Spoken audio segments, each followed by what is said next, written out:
Guys, welcome back to Iron Game Chalk Talk. I'm your host, Ron McKeefery, and this is episode number 39. Very excited to have Brijesh Patel with us today.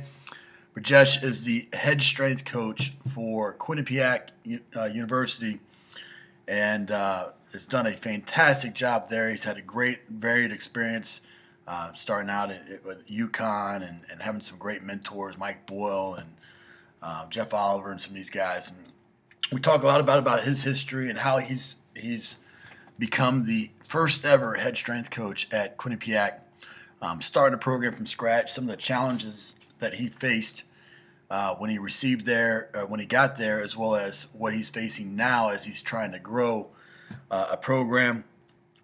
Came across Brijesh, when he started SB Coaches College quite some time ago with Sean Wendell. And if you haven't gone to sbcoachescollege.com, you should do that. You should check it out for sure. They got great resources.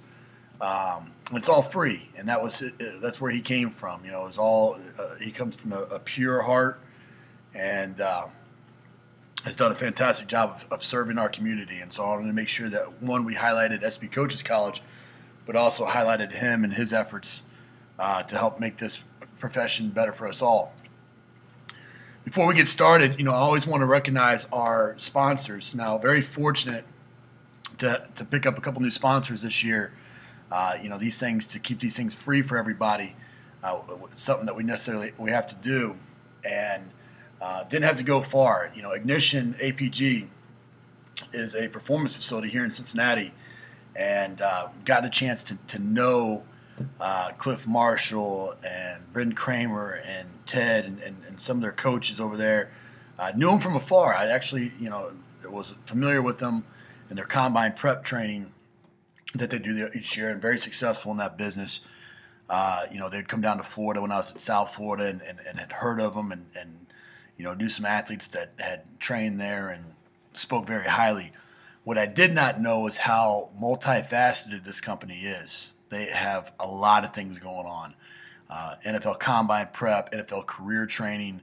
They obviously run a youth and high school, college programs, but there are also products, sleds and bands and, the supplements. They've got a great supplement product coming out, certifications and training programs. And so I'm very excited to bring Ignition APG to you throughout this year and talk about them, because it's I've come to really truly understand their business and the role that they're playing in developing some athletes for the right reasons. And so I would encourage you to check out their website, Ignition APG. If you would do me a favor, show them our appreciation, Iron Game Chalk Talk appreciation, by going to their Facebook page.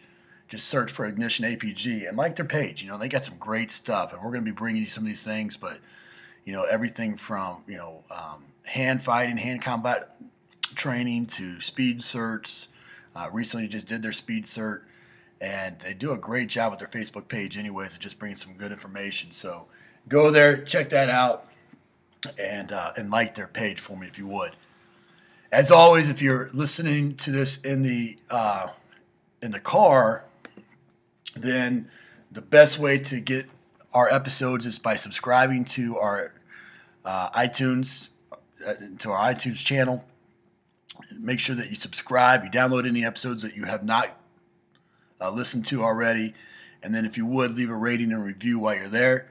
If you're a visual person like me, and the reason why I do this the way that I do with video and audio is because I like seeing coaches and seeing them talk. You can go to our YouTube page and subscribe to our YouTube page there and get all these episodes as they come up via YouTube as well. So try to bring this to you any way I possibly can, all the different channels. Hopefully it's getting to you and that you're appreciating that. If you would, like I said, if you would leave rating and reviews at each of those, it helps me continue to spread the message. So please do that. But sit back and enjoy this episode. I know you're going to like Brijesh and the things that he has to say. Get your notepad ready, and we'll see you on the flip side. Take care. All right, guys. Hey, we're here with Brijesh Patel, we've got to be quiet because he's in his kids' playroom and they're napping in the other room, so we can't be too loud. But Brijesh, we're excited you're on the show, man. Thanks for coming on. Thanks, Ron. It's a pleasure to be here. Brijesh, tell us a little bit, about your journey. I know you're at Quinnipiac University, and I know you'll go into that. But tell us a little bit what got you to your current position, and maybe who were some of your mentors along the way. Yeah, I mean, I think my journey might be a little bit more unique in that I knew I wanted to be a strength and conditioning coach when I was a senior in high school. I played high school football, and I'm not the biggest, most athletic person around by any means. And going into my senior year in high school, we went to one of our assistant coaches put together a very comprehensive strength and conditioning program. And I thought it was really cool how training had such an impact on performance. And I'd always loved athletics, and I knew that I wanted to be involved in athletics somehow. And I thought, I really like training and I like the exercise standpoint. So I'm like, let me find out ways that I can, kind of blend my passion of training towards athletics. And then, I kind of did some research on the internet and all that kind of stuff, and I found out there were actually strength and conditioning coaches. Right. So I went to the University of Connecticut, and the second week of school, I think I was in the fitness center training, and I saw a flyer that said Andrea Hootie would be doing a presentation towards anybody who wanted to come, like a brief little seminar, and it said that she was an assistant strength conditioning coach. So I'm like, all right. So I went to it, introduced myself to her, and told her who I was and what I wanted to do. And she's like, all right, you need to go meet with Coach Jerry Martin. So I went down to the varsity weight room, and Coach Martin interviewed me for a little bit and asked me what I wanted to do and why and all that kind of stuff. And he's like, okay, great. I'll have somebody contact you. So the story goes, apparently they were in a staff meeting, and they're like, does anybody want an intern? That's what Coach Martin said. Graduate assistants was like, yeah, I'll have one. And he was his name was Sean Wendell. So Sean is the head strength coach for the Indiana Pacers now, but he basically he called me and took me underneath his wing, and he's like, I got a women's track lift scheduled at this time. You want to come? And I'm like, absolutely. So I came down and just kind of was a fly on the wall and just watched and observed. And then Coach Martin would take me into the office and would drill me with questions. And I was an 18-year-old freshman, like on a dry erase board. And if you ever met Coach Martin, he loves a dry erase board and starts asking me questions. If I didn't know it, he said, all right, go look it up and come back. And I think that was kind of like my test. So I'd go online, look in different books. I bought books from the bookstore, just trying to figure out what kind of stuff I didn't know and stuff he wanted answers to. And so I'd come back, and then he'd ask me more questions, and I'd go out and on my own and look them up, and then come back, and we'd keep talking about it. And I think from then he kind of found out, like, this kid's pretty serious. So I kind of stayed on as a student assistant, as you want to call it. So I'd help out all of our coaches at that time with all their different teams, but I kind of was working with Sean Wendell as much as I can, because he kind of took me under his wing and told me about his philosophy and training and what to read and what to look up and all these kinds of stuff. And year after year, I got to lead warm-ups, and I got to do some core training. I got to work with injured athletes. I got to spot. I got to coach. I got more and more responsibility as time went on, until my junior year, I got the opportunity to have an internship with Mike Boyle. So I did an internship with Mike, got a tremendous amount of experience with Mike and Walter Norton, actually, too, and got a tremendous amount of experience there. Met some great people there, coaches who are still friends of mine, namely Mike Potenza, who was with the San Jose Sharks. And I think every place I've been, like, I've been fortunate enough to work with really good people, and my network and helped me expand as a coach. And I went back to UConn going into my senior year, and Sean actually took the head job with Rutgers at that time. And so Coach Martin was in a bind. They couldn't hire anybody until January 1st. He's like, hey, would you mind taking over some teams? I'm like, absolutely. So I'm a senior in college, and I've got baseball and track and field. So I'm responsible for programming, dealing with coaches, dealing with sports medicine. Mind you, I'm taking classes with some of the kids on the baseball team. Living in the dorms where, like, I'm working with football too, and I live on the same dorm with our football players. That's right. So it's, but I think I understood. I had a passion and a drive to become really good, and I stopped going out after my sophomore year in college, stopped drinking, stopped going to the bars, stuff like that, because I knew they couldn't see me in that light if they wanted to. So I had to earn their trust and earn their respect. So that senior year kind of led me to got me a GA position at UConn. They wanted to keep me on, but I was also fortunate enough I did an internship at the College of the Holy Cross after my senior year, and I worked with Jeff Oliver. Yeah, that's great. A friend of mine, and I know Donnell that you've had on too. He's a him. Worked with him for that summer. Went back to UConn, was a graduate assistant for a year and a half until a full-time position came up at Holy Cross, and I jumped on it. I think at UConn they wanted to keep me on, but I couldn't do it. I'm like I got to take what's there. I can't just wait to see if you're going to kind of create a position. Right. So I jumped. My last semester of grad school, commuted back and forth 50 minutes from UConn to Holy Cross. Finished up my degree, finished up my master's, and was a full-time coach at Holy Cross. And I was there for 4.5 years, and unbelievable opportunity. We had Holy Cross is a small school in Worcester, Massachusetts. 27 sports and 600 athletes. So, and it was only Jeff and I. So we had 2 full-time people for 27 teams. So cut right down the middle. We were in charge of a lot of different athletes and a lot of different sports. And I kind of figured out what worked and what didn't work because I got to have so much experience working with so many different kids. So I was there for 4.5 years. And then I saw there was a position at Quinnipiac University, which is in my home state of Connecticut. And I knew that they're investing a lot of money. They just built a new $55 million basketball and hockey facility arena. Wow. I knew some of the people involved, and they were like, when the position came up and I was calling people and talking to people, they're like, yeah, you got to come down. It's a great position, great opportunity to be a part of something big. They have big aspirations, and it's a small regional school, but they want to become known on a national level. So they had similar aspirations to grow the school as I had similar aspirations to grow my career. So it was a no-brainer. Unfortunately, I got the job, and I've been here for going on 6 years now, and it's just unbelievable opportunity to build something from scratch. So it's I don't have staff. I'm primarily responsible for basketball and hockey, and I've got a couple of part-time assistants. I work with everybody else, but I've got interns and things like that. So it's been a nice situation for me to really kind of specialize and create a niche like within basketball and hockey. No doubt. And there's 3 things. There's 3 great nuggets in there that you mentioned. I just want to make sure that everybody heard this. The first one, and it's a who's who of mentors that you had, through the process, and how important that role of those coaches were in your development as a strength and conditioning coach. But, being able to ask questions of some of the leading experts in the field even, has been phenomenal in your development. I thought what was huge was, this is what I did as an intern and early assistant and things along those lines, was asking questions, getting stuck, getting a little bit of assistance, and then going and finding the answers. Not being given the answers, but going and finding those. Critical in the development. And then I thought, one thing that I always mention to our interns and our staff, and you hit it right on the head, was how you carry yourself around the athletes. It doesn't, age just becomes a number then. I was a 23-year-old, actually a 22-year-old head strength coach of an NFL team, NFL Europe. But how I carried myself was as if I've been doing it for 20 years, and I think that you did that as a senior in college, and a lot of coaches kind of want to chalk it up to, I'm close to their age, that's why they're not listening to me. And that's not the case at all. Not at all. It's one of those things, like my athletes are asking now, they're like, Coach B, how old are you?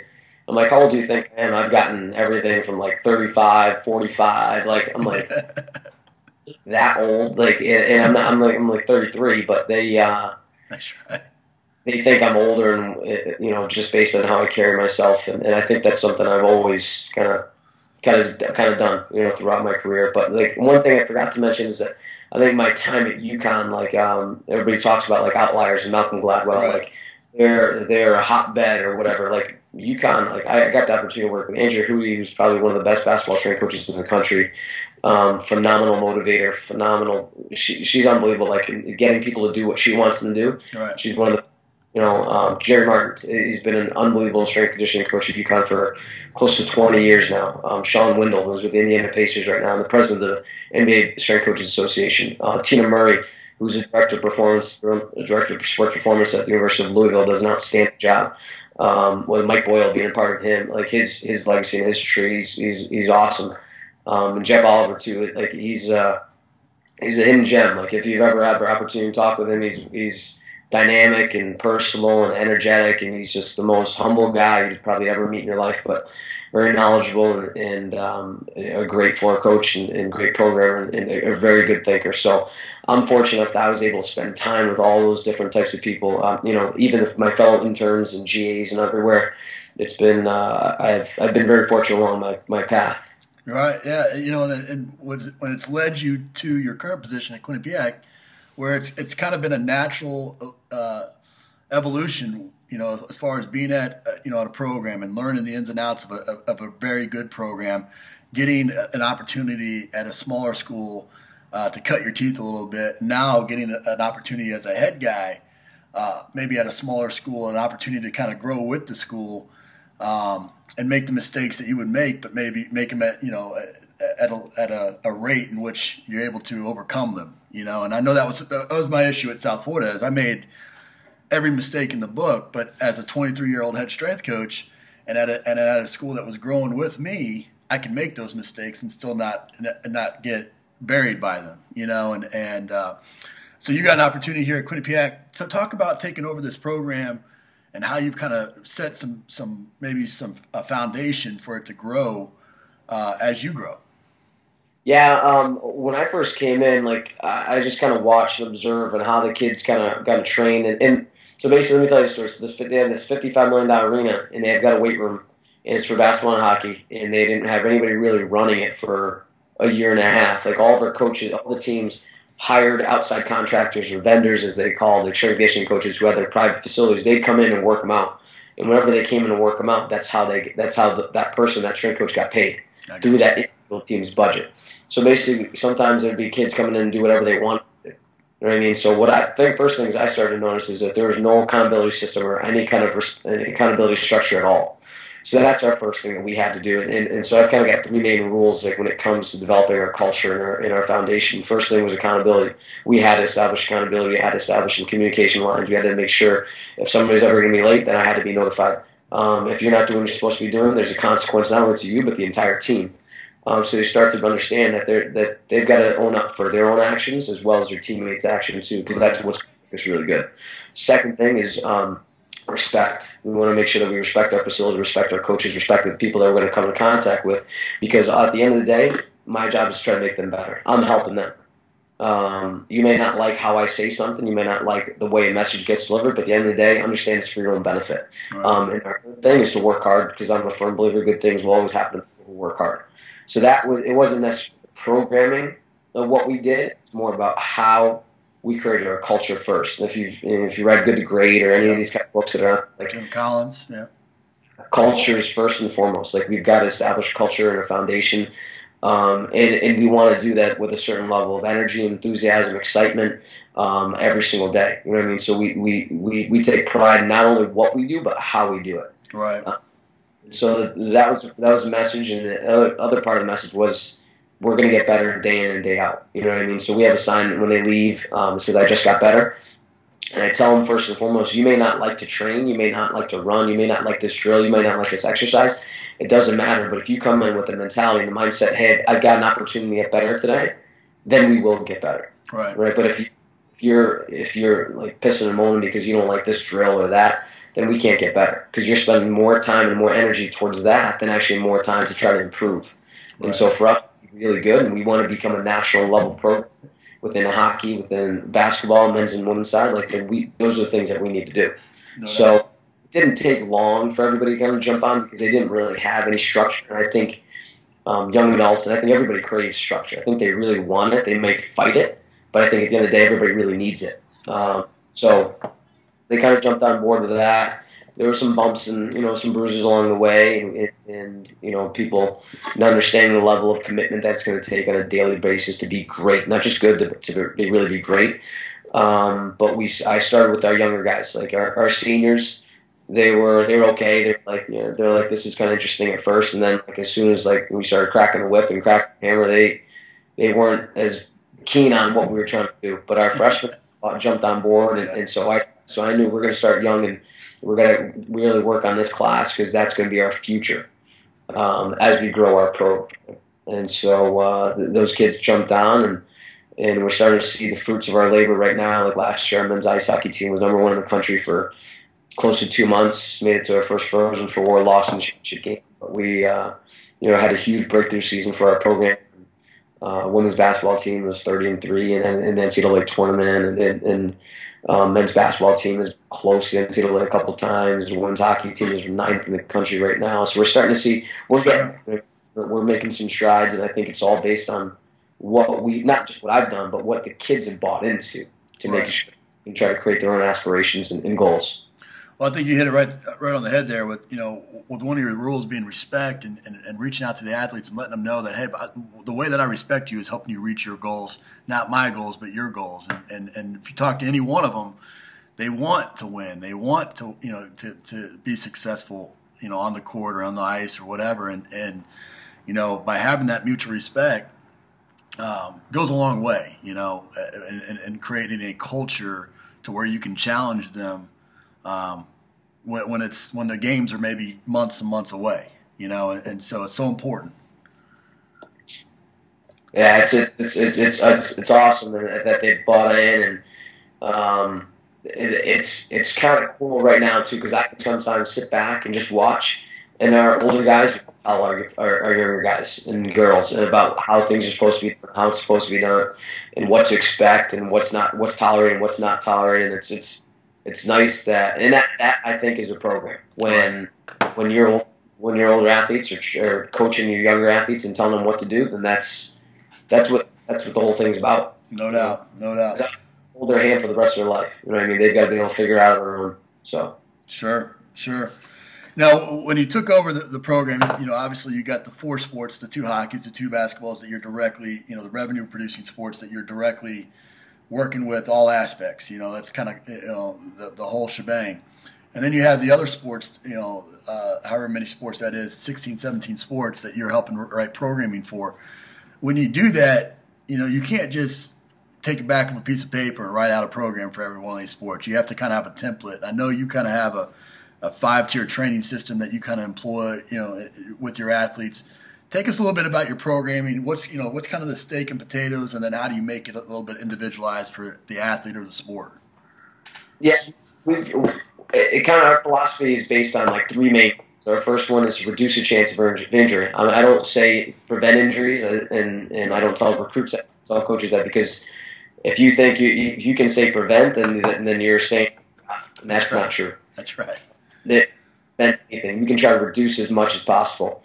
So when we talk about that, like that's our first and foremost goal, because at the end of the day, it doesn't matter how strong, how fast, explosive you are. If you can't play, if we can't keep guys on the field, and that being in the NFL right now, you got to keep your most prized assets on the field, because that's going to give you the best chance to be successful.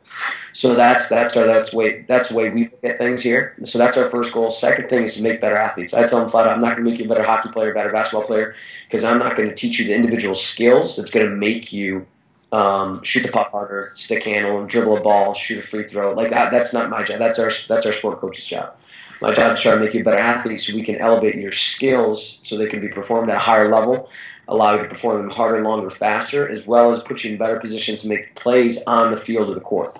And the third part is education, trying to educate them about every single thing that we do, educate them about why, educate them about stress and training and life in their mindset, recovery, sleep, nutrition, all those 6 things. So not only healthy here, but for the rest of their lives. So when it comes down to like nuts and bolts and programming, that's our goals first and foremost. So when we talk about reducing the chance of injury, we'll functional movement screen our basketball and hockey athletes, and just to get an idea of like what kind of red pop up. I don't follow exact algorithms of the corrective exercise and stuff like that, but what I found is that when athletes have gone through our training system and our program, is we typically have very few asymmetries, and everybody's close to 16s and above on FMS. But sometimes with incoming kids and incoming freshmen, we might notice there's an asymmetry, so then I can say, or that there's pain in something, I can direct them to our athletic training staff and say, hey, you need to take a look at this. So that's that's a big thing with injury reductions. The first thing is we assess and we screen functional movement screen-wise. But the other thing we do is we do a ton of mobility work. I'm a firm believer that you've got to have a great foundation of joint mobility, core stability, as well as work capacity to really have a good structural foundation for everything else. So if you can't move well, then it's going to be difficult for me to load you. You know what I mean? So because it's going to be restricted. If you don't move well, it's going to be hard for you to reduce force, plyos and sprinting and deceleration type work, because you're not going to decelerate. You're not going to be able to move at the correct joints. So we want to make sure that we have good optimal joint mobility with everything that we do. When it comes to our second goal, which is improve athletic performances, we're talking about strength, speed, power, agility, quickness, coordination, all different kind of parameters of sport performance. Now, we talk about hockey, basketball, soccer, different types of sports. The methods to get a hockey player stronger shouldn't be that much different to get a basketball player stronger, right? Because if you want to get stronger, then you've got to follow different, loading parameters and volume and all that type of stuff. That's not really going to be that much different. If you want to get somebody needs to add some lean mass, then really it's going to be nutritional, but we can also do some volume stuff in terms of your training. But in reality, our program doesn't really differ that much in terms of like our strength training. We may choose different exercises here and there based on where common injuries are. Like, so for example, our hockey goalies will not squat because we found that goalies tend to be in at-risk position for labral injuries and FAI, femoral acetabular impingement, based on the nature of their sport. So we don't squat them. We'll tend to do more trap bar deadlifting with them versus our skaters. We can squat them. Gotcha. With goalies too, is they tend to be a little bit more quad dominant, so we're going to do a little bit more posterior chain work with them. And that's going to be based on the demands of their sport. But again, we can still follow similar loading protocols to get them stronger, but we might choose better exercise. We're also probably not going to go overhead as much with a hockey player as we are a basketball player, because they have so that's where some differences might lie in terms of programming for sports, but in reality, a lot of things aren't going to be that different. Other things that might be different are conditioning, because energy systems are going to be different are going to impose different demands based on your sport, as well as our kind of special strength training. So what I call special strength training is really our speed work and our plyometrics. Yep. Like hockey, for example, is more of a sport based on impulse. So you're going to have to produce force over a great amount of time versus basketball, which tends to be much more reactive. So our plyometric choices are going to be a little bit different, or the exercise that we'll choose. So for basketball, in the off season, we may progress and do more reactive plyos, like true plyometrics, like hurdle jumps, depth jumps, and things like that. Whereas a hockey player, we tend to do like more split jumps and step up jumps, where you have to produce force over a greater angle or a greater moment of time, because that's going to be similar to a skating stride. Right. So those are going to be a little bit different, but when it comes down to meat and potatoes, like it's all about force production. We got to get people stronger, especially at the level I'm dealing with. Like we've got to get stronger, we've got to get fitter, we've got to be in great shape, and we've got to be able to move really, really well. Because if we can move really, really well, then I can train you. Like I've done this for 12, 13 years now, and I know that anytime if I get a kid who comes in who's 16 and above on offense, moves really well, I know I can train him right away. But if I've got somebody else who's got restrictions and issues, then I got to spend more time doing mobility work and getting them to move the right way and get their muscle patterns firing a little bit more efficiently before I can really load them aggressively and train them a little bit harder. Sure. And so if somebody's a square peg, I'm not going to try to fit them into a round hole. Oh, no. Make sure we base the program around them, but there's a lot more similarities across different sports than there are differences. Sure. Well, and like you said, when you start off from a base of athleticism and you work mobility and core stability, and then you get into force production, such an important. I mean, it's the way it should be done, and unfortunately, as well as I do that it's not always the case. And you're cleaning up a lot of issues as you get athletes as freshmen, or maybe taking over a program, or even at the next level where athletes are immobile. They're coming off injuries and they have asymmetries and things along those lines. And so, when I like what you're saying, assessing first, and then mobility and core stability, and then force production, and following that natural progression in every workout is critical. Yep.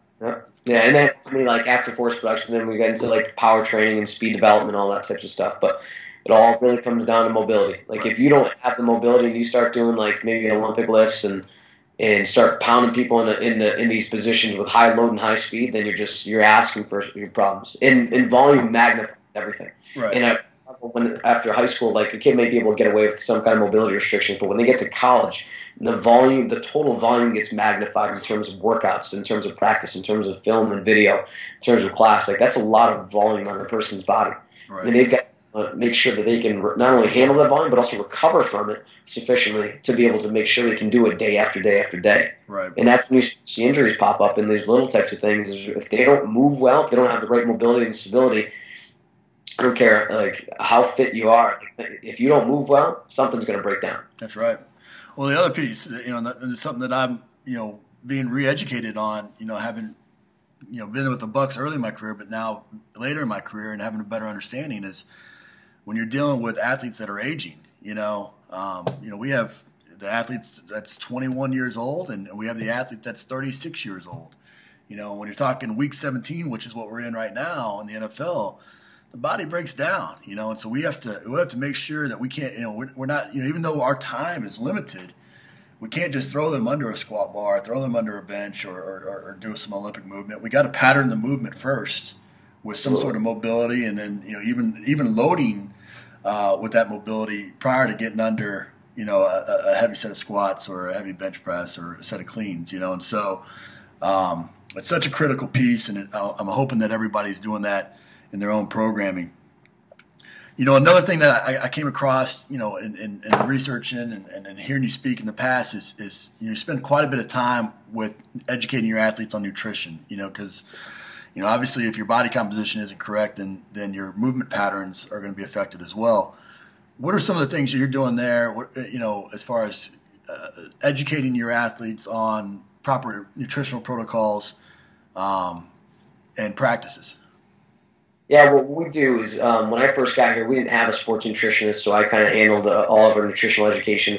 But we've got one over the last couple of years. So we've got a sports nutrition on staff now. But what I do is the first week of school, usually the first or second meeting with the teams, I'll talk about nutrition. And a couple of reasons. The biggest reason is I think it's that important to them that I want to get that addressed to them first before we even start training. Or testing or anything like that. Like nutrition is the first and foremost thing, and I tell them it's 90% of the equation.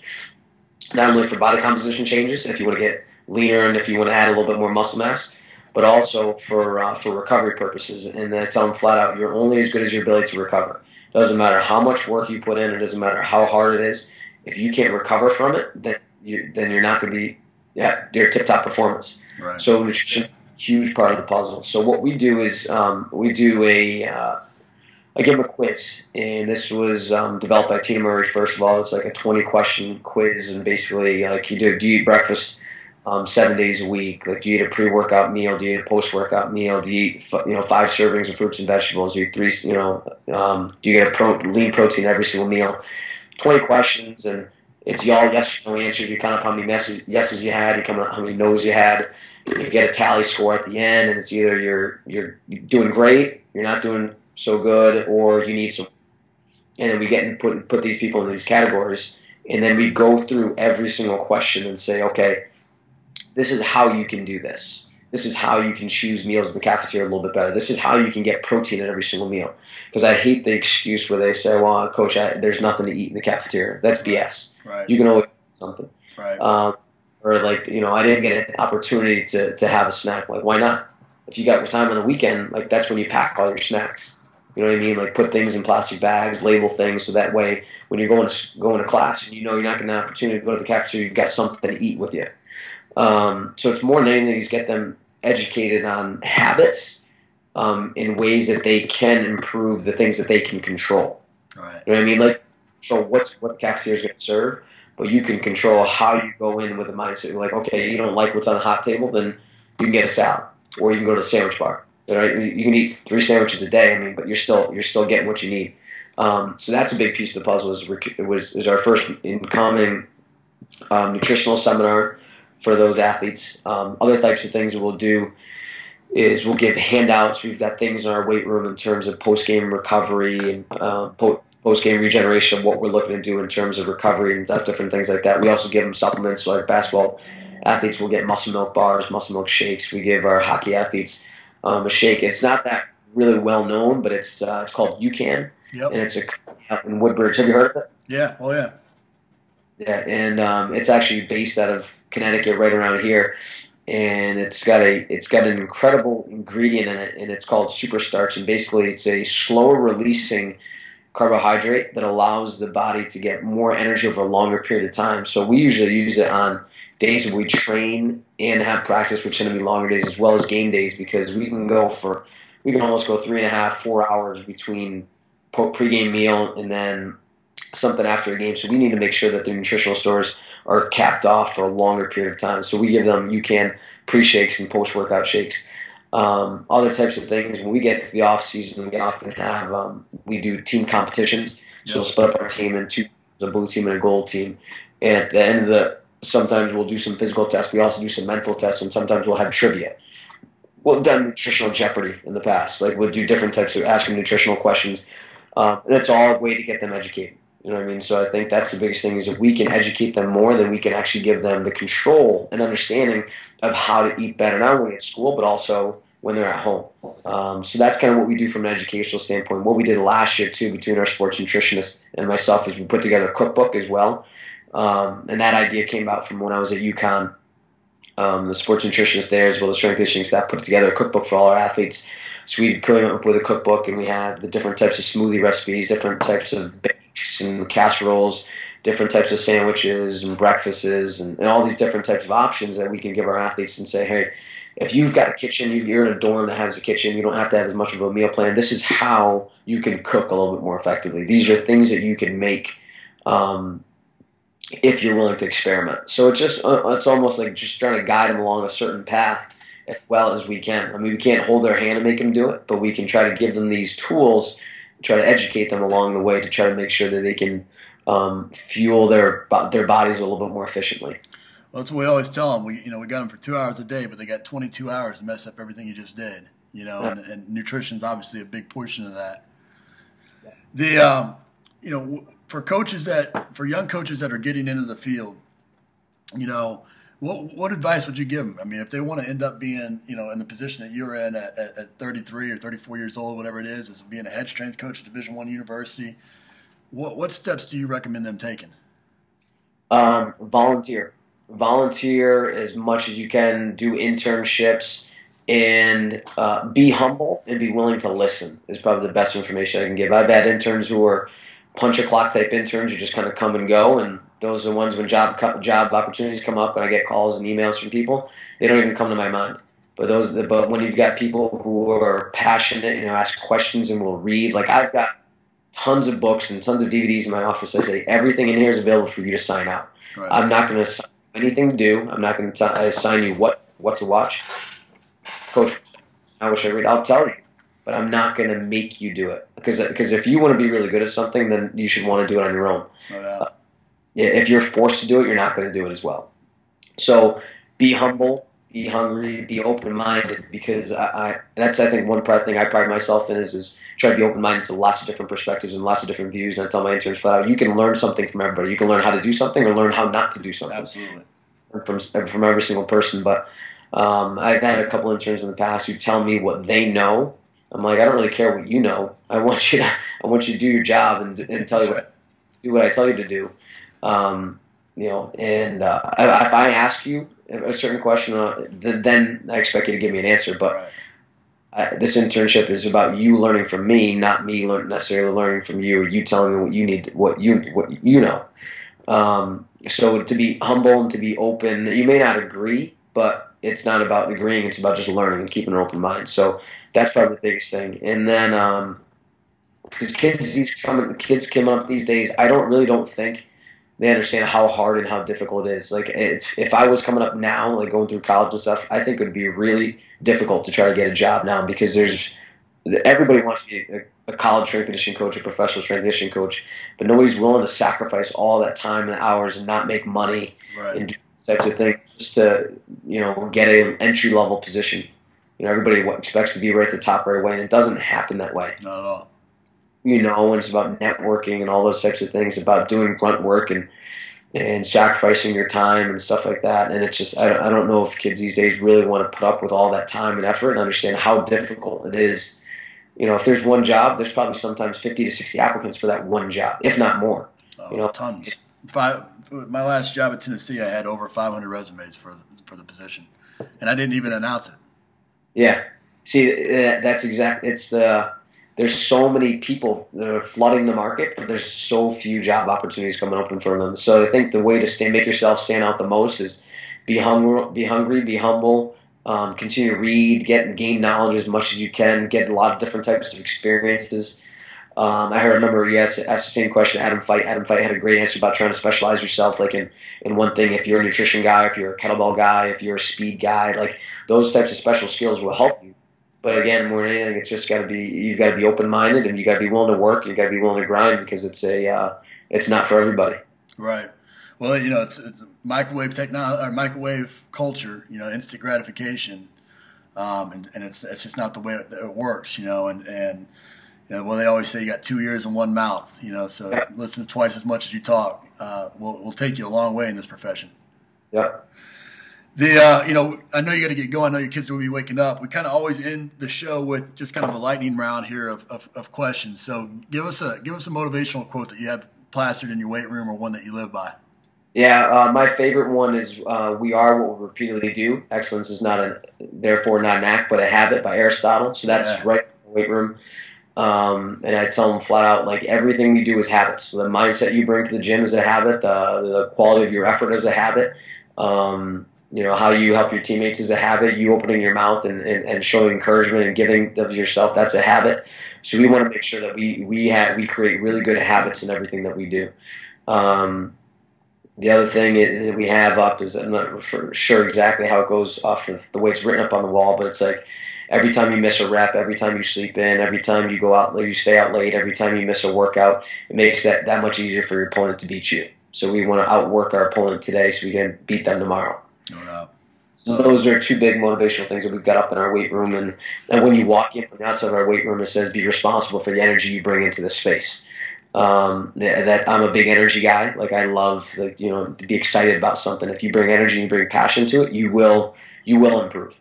Right. You know what I mean? That's our big thing, is making sure that you bring positive energy into the space. Don't mope in here. Don't whine. Don't bitch. Don't complain about anything, because that's all negative energy, and that's taking away from what we're trying to do. Have you read The Energy Bus? Yes, I did. Yeah. That's a good one. Kick right now. I read No Complaining Rule. Yeah. I just finished training camp. Okay, yeah, that was a good one too. Give us a book that you would recommend then. One that maybe you're reading right now, or one that you got on your bookshelf. Yeah, I mean, I think those three anything by John Gordon, I think would be pretty good. Maxwell is another good author. I've read Difference Maker, which is all about attitude. That's a very good book. He's got some good leadership ones. The one I'm reading right now is Start With Why by Simon Sinek. And if you've ever watched his TED Talk, if you haven't, I highly recommend you watch it. Just kind of going into about trying to find ways to inspire people and motivate people. You can easily be motivated by an extrinsic factor, like winning a championship or getting a ring or signing bonus or money and stuff like that. But just trying to really get into people's heads and people's minds about what's inspiring you. Why do you continue to come to the gym every day? Why do you continue to practice? There's got to be something inside you that's making you do that. Right. And trying to find that why in everybody, so they can motivate themselves. They don't have to be motivated by some extrinsic factor. I think the beginning of the book starts out with how 80% of the population is miserable at the job that they're in. And there's only 20% of the people that are really excited about the work that they're doing, and it's trying to figure out what's inspiring them, like what's exciting you, what gets you excited every single day, what gets me excited. Like, I just love to help people get better. Like, sure. That's and strength conditioning tends to be that vehicle for me to try to accomplish that goal. So that I just ordered a bunch of books from Amazon, like more coaching type books. I've got The Power of Habit. That's on my reading list. That's a really good one. Drive by Daniel Pink. In terms of strength conditioning, I think Science Strength Training is a great book by Zachorski. Super Training. It took me a year to get through it, but there's lots of good nuggets in there. I think Easy Strength by Dan John and Pavel is a very good book. Easy read. Lots of good tidbits in there. Tri-Phaser Training by Cal is a great book too. Those are probably big ones. Anything by Christian Thibodeau is good. Charles Poliquin by Boyle. Sure. Probably Ripito and Kilgore with Starting Strength and Practical Program are great reads too. But yeah, that's not one book, but it's a bunch of books. Yeah, no, that's good, man. That's I'm a nerd that way. Let's see, I got right here. I've got David and Goliath coming up here. That's my next one, and Strength Coach, A Call to Serve. The next two on my list. I'm looking for it. Yeah, I got to pick that one up. They both look good. Both look good. Give me an app that maybe you use for your own productivity, or you use with your athletes, and then maybe a website that you check out regularly.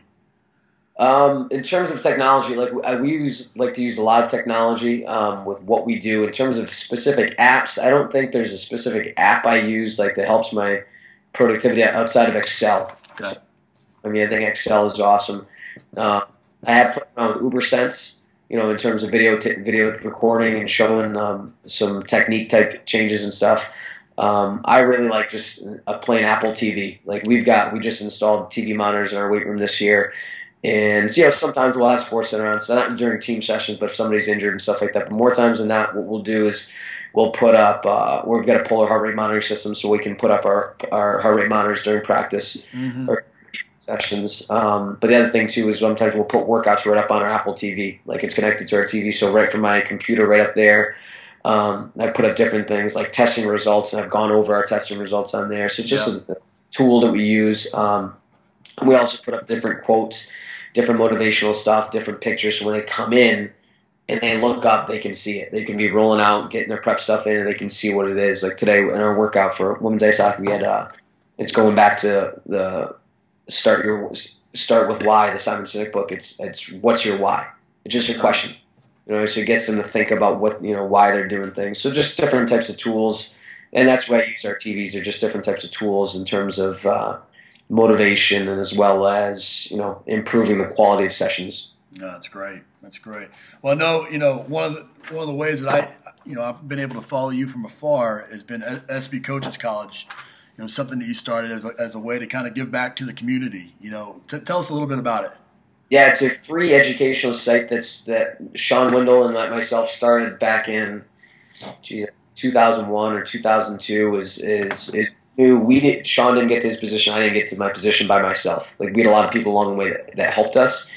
And so we wanted to give information back to coaches that wasn't theoretical, but actually practical and stuff that we've used in terms of nutritional tips and coaching tips, articles, different types of presentations that we've given. It's actual stuff that coaches use. Because there's a lot of stuff on the internet right now that sometimes is theoretical based, or somebody by a researcher who has spent no time in a gym or a coach athlete. But we want to make sure that everything we put out is stuff actually done by us or done by other coaches. We've had a lot of contributions from other coaches around the field, and we tell them, hey, listen, we want something that's practical.